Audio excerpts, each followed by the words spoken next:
Pad खाली काय रे तुझ्या? बघू. नाही मॅडम, प्रश्नपत्रिकाच आहे की, हे बघा. अच्छा, प्रश्नपत्रिकेमध्ये बघून उत्तर लिहितोयस? नाही नाही, प्रश्न इथं बघतोय आणि उत्तर आठवून देतोय. पॅड उचल. पॅड उचल. पलटी कर. कर पलटी. हे काय आहे? काय आहे?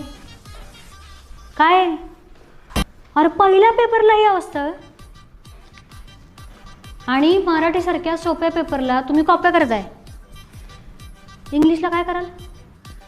बघा की मॅडम, वाईट झालं, वाईट. तू तुझा पेपर लिही. अहो इंग्लिशला नाही करणार, त्यात काय पॅराग्राफ मधला एक शब्द आणि प्रश्नातला शब्द जुळवून लिहायचं असते. पण मराठीचं खूप पाठ करायला लागतं.